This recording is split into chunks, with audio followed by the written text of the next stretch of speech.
Hello sa inyo mga kapobre, kamusta kayong lahat? So nag-i-snow again ngayon dito sa Canada. Thursday ngayon, day off ko pa. So wala naman akong gagawin. Tulungan ko si na kuyang mag tanggal ng snow dito. Ang kapal na naman oh. So yung driveway, ayan, tanggalin natin yung snow. Parkingan ni kuya to. Ayan. Nakakon pa siya. Solar yung ilaw niya. So driveway niya yan. Tapos ito yung kanyang stock room. Galan natin sila ng snow. Tapos to yan. Ito naman yung dinadaanan ko papuntang church. Shortcut siya. Naglilinis siya ng snow. So yan, palahin natin siya. At itong daanan ng mga tao, pag hindi mo nilinis yan at may nadulas dyan, mananagot ka. Kaya dapat tanggalin yung snow yan. So try natin tanggalin. Yun, dumating na yung order ko. In-order nga pala ako sa Levi's jacket siya. So, naka-sale siya. Tapos 3 days ko siyang hinintay. Linisin din natin to. Yun, dineliver na ngayon ng UPS. So hintay ko to kanina pa. Ayan, dumating na. Ayan, ganito lang dito, nilalapag lang nila dito yan sa bahay mo. Minsan kapag sa post office yun, ibigay mo yung PO box mo, pero normally kapag UPS, dinideliver nila sa harap ng bahay mo. So yun yung mga kapitbahay ko. Ayun, iba nagtatanggal ng snow. Yung kapal ng snow. Tapos try ko din itong linisan tong part na to. Alas stress na ngayon ng hapon. Alas 12 na ako nagising. Sarap lang matulog. Ayan yung mga kapitbahay ko, mga kapobre. May nagtatanggal ng snow doon. Kapitbahay din namin. So ito yung in-order ko, mamaya unbox natin. Tingnan natin yung jacket, yung maganda.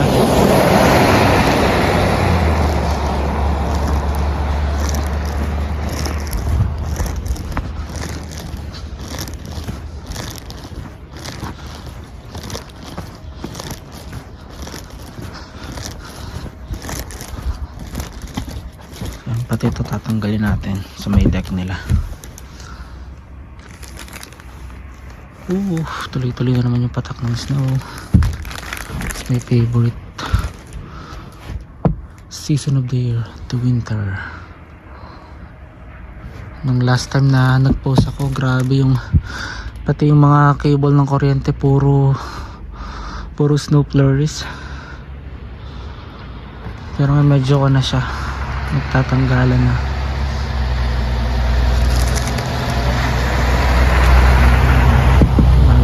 Dito hindi nasa main road kasi kami, tayo ng bahay ni na kuya. So yun, update ko na lang kayo.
Mukhang may na-stock pa na sasakyan doon, ah. Kasi nakatigil lang siya. Bumalik siya.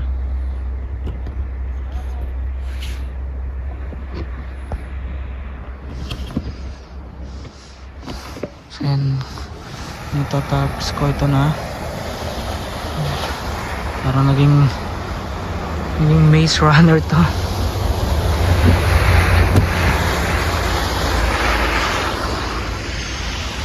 So yan, natatapos ko. Tsaka itong deck,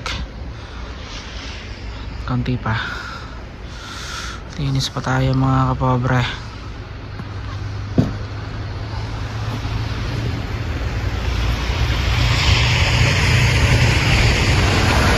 Laki nito.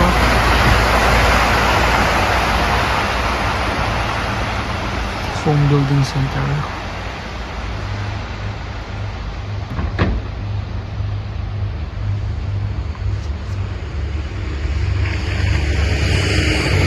Ito naglilinis to na gusto.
What's up, guys?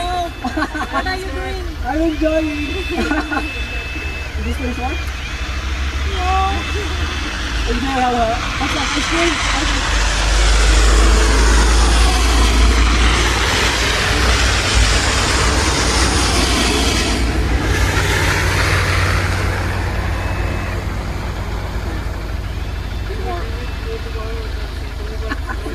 There you go. See good? I trust your taste.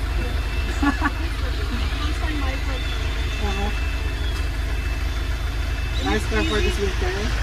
Very nice. Love it, bro. Even Okay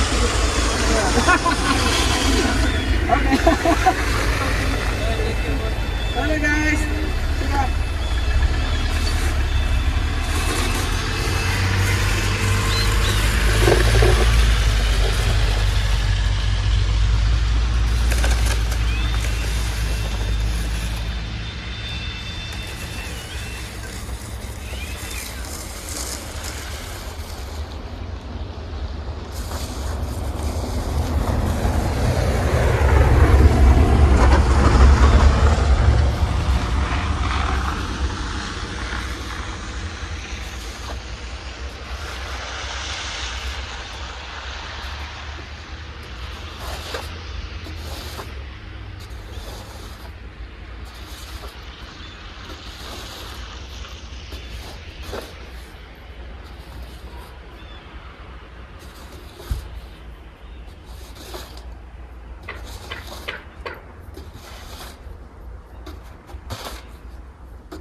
So ito mga kapobre, tapos na tayong mag shovel, pero nag-i-snow na naman. Hanggang bukas na naman to. So I don't know, baliwala din yung ginawa ko, pero share ko lang sa inyo. So yan, sidewalk yan papunta dito sa kapitbahay namin, nilinis ko. Pati ito papunta sa stock room nila kuya, tsaka itong kanyang parking lot, nilinis ko na rin yan. Kita nyo yung snow, tuloy-tuloy na naman yung patak. Grabe, alas 4 na ngayon. Tapos ito yan, shortcut yan punta sa main road. Tapos ng sidewalk na to nilinis ko na rin. Tapos kanina may mga nakasabay din akong mga government employees na naglilinis din ng kalsada. So yan yung sidewalk. Ito yung mismong bahay nila kuya. Yung kabuuan. Bali itong sidewalk na to nilinis ko yan. Ito nilinis ko, tinanggal natin yung mga snow na yan, pati dito sa harapan nila. Ito yung pinakaharapan nila kung tutuusin eh. So yan, nilinis natin yan all the way here. Ito yung sidewalk nila kasi may mga dumadaan dito, and kapag nadula sila, problema, sasagutin nila yung magagastos nun, yung bills nun sa hospital. Kaya kailangan talaga nililinis ng mga sidewalk. Yung nilinis kanina ng mga yan, mga nag-work sa town dito. Yan yung harapan na yan, nilinis nila yan. Grabe, tuloy-tuloy na naman yung snow. Katatapos ko lang talaga maglinis.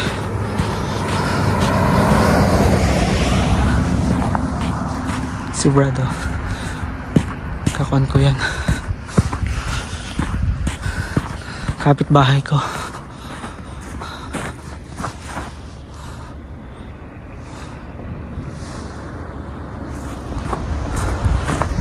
So yan, ito hindi ko na ito magagawa, kaya muna bale, ito na lang talaga yung yan, yung buong nalinis ko.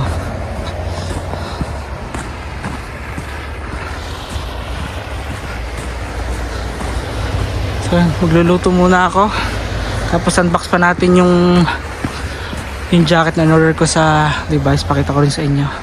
Charge ko muna tong phone kasi palawabat na. So yun lang muna mga kapobre, dami pa rin sasakyan dumadaan.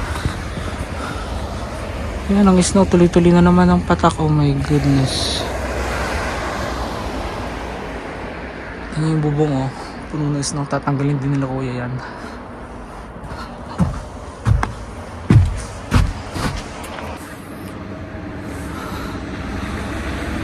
So yan, tuloy-tuloy pa rin yung snow, pero at least nakapagbawas tayo ng snow sa paligid.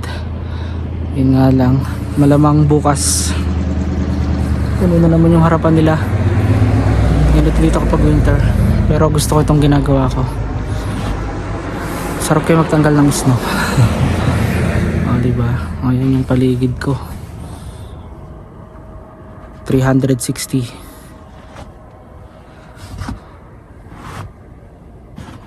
Alas 4 na, madilim na dito. So yan mga kapobre, tatapos ko lang magluto. So ano ba to? Adobo siguro ang tawag ko dito. Pachamba lang, nilagyan ko lang yan ng suka at saka toyo, some seasonings, tsaka garlic. Tapos ito, sinigang to.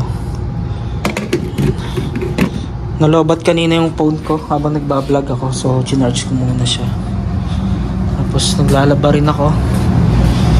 Ginamit ko nung snow shovel ako kasi almost 2 hours din ako nag snow shovel. So yan, nilalabang ko muna siya. Maya konti kakain na ako. Yan. Tapos yung sabi ko sa inyo nga na yung ito from UPS, galing ng service nila, bilis, 3 days lang. titingnan natin kung ano yung laman nito. So ayan, diniliver yan kanina lang, mga 3 hours ago, bago ako mag-shovel. So nilagay nila sa balcony ng bahay. Ayan yung labas. Nagwi-winter, nag-snow na naman po. So tanungin natin si Mr. Google. Hey Google, what's the weather today? Today in Smoky Lake, there will be snow showers with a forecasted high of -1 and a low of -15. Right now, it's -1 degree and cloudy. So yan, -1 pero tuloy-tuloy na naman yung patak ng snow. So bukas for sure puno na naman ng snow yung harapan ng bahay. So yan, tingnan natin to kung ano yung laman nito.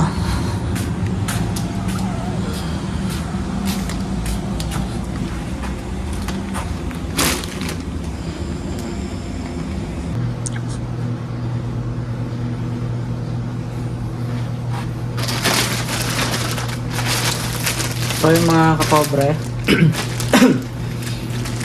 so Levi's store siya,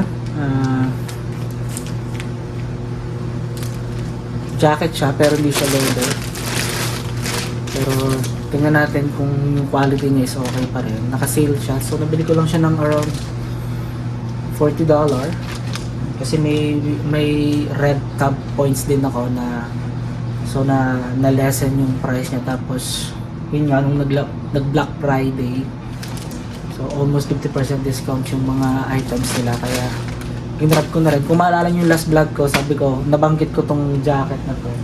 It's a tracker jacket, pero so nga parang nagdadalawang isip ako na kuhanin. Pero nung 3 days ago, yan, nag-browse ulit ako sa website nila, tapos nakita ko nga na isa na lang yung remaining na size ko, yung small. Tapos so ang actual price niya is nasa 60, around that. Tapos yung ginamit yung red tab, kaya naka-discount pa ako ng $10 yun. Tapos free pa yung shipping niya, kaya sabi ko, sige, why not, try natin. Kung paano namang magtatagal siya, saka kilala din naman talaga ang Levi's sa quality ng mga garments nila. So tingnan natin. So ang galing ng UPS, ang bilis ng delivery nila. Sabi ko nga sa inyo, kasi nga nagkakaroon ng Canadian strike up to this moment. So karamihan ng mga parcels, yan, yung mga delivery na delay. Kaya if I were you, kung lalagay kayo ng address ninyo, yung details ng address, huwag nyo na isama yung PO Box. Yung mismong address nyo na lang dito sa Canada or anywhere in the States. Tapos yun ang mangyayari dyan, yung UPS dadalhin nila sa mga drop-in centers. Katulad dito, meron kaming Papis parcel stock. So doon nila dinadala, mas mabilis doon compare sa Canada Post, kasi nga medyo short sila sa mga stock ngayon. Yung manpower nila mababa, kaya matagal yung mga parcels na dadating. So ang ginagawa ko, tinatanggal ko yung PO Box ko para yung mga items na order ko doon na lang dinadala sa Papis parcel. So mas mabilis doon, o kaya either ilalagay nila sa harapan ng bahay ninyo. Okay. So buksan na natin ito mga kapatid. Gutom na rin ako, gusto kong kumain na. Kanina pa ako kumakain, pagkagising ko from 12 yun. Tapos nag-shovel ako, tapos yun, wala pa akong kain. Gutom na ako. So yun siya. Polyethylene siya, so hindi siya leather. Pero magaganda naman yung reviews. Tinignan ko yung mga comment, okay naman. So far wala namang nagko-complain. So fabricated siya sa China for sure.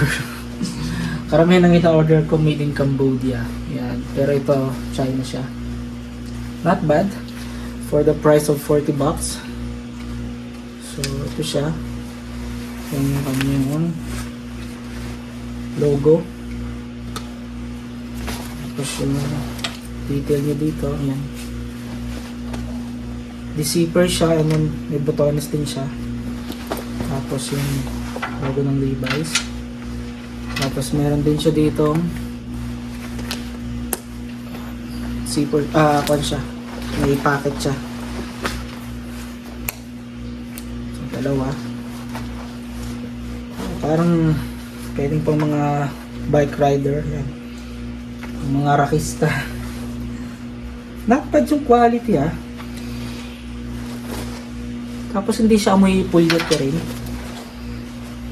Yan. Kasi yung iba matapang yung amoy Ito hindi naman. Ito rin yung detail ng likod niya. So pwede mo siyang i-adjust kung medyo nalalakihan ka sa waist. Pwede mo siyang i-adjust. Marami siyang pocket actually. Galing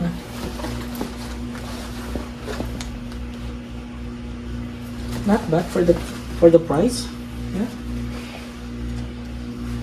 Saka maganda rin man yung reviews. Try natin sukat. Sakto lang yung size niya.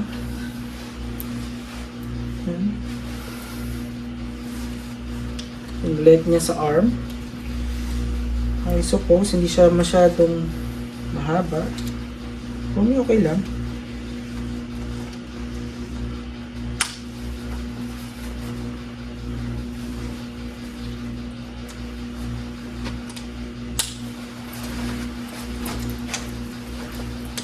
Yan siya mga kapobre. Sakto lang. Tama-tama lang sa size ko. Tapos yung chest size ko is 36 cm. So, sakto lang din. Yan. Ito medyo mahaba ng konti pero I don't care. Okay naman siya. Yan.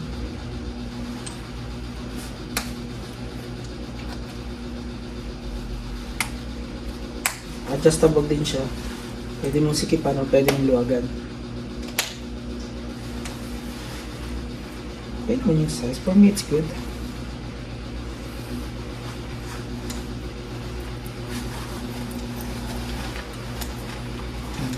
Hindi naman po yung packet niya. Silica gel.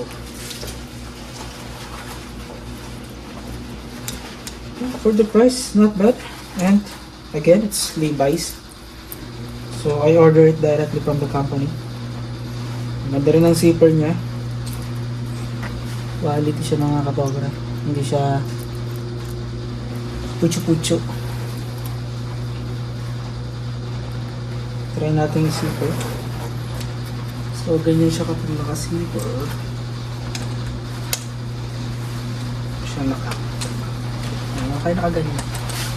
Tapos pwede mo na siyang ilak. So double security kapag nakalock siya kasi naka-zipper tapos naka-botones.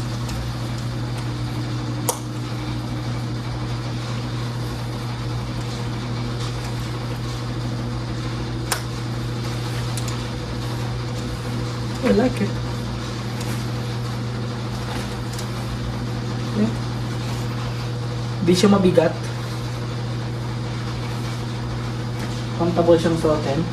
Magaan lang. Usually kapag nagja-jacket ako ng ganito, ayoko nang naka-zipper, nakalaki. Usually naka-ganyan lang. Tapos naka-t-shirt. Yan.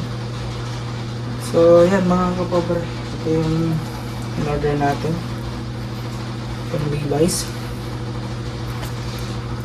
And this is my vlog for today. Kakain muna ako at gutom na. Kumukulo na yung tiyan ko. Mag-aalasin ko na dito ng hapon. Pero madilim na. Kasi nga winter na.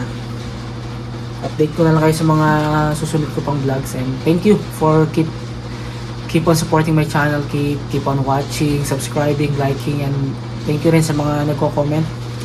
And please continue to support my channel. And God bless you all mga kapabra. See you soon sa mga susunod ko pang vlogs. God bless you all. Bye bye.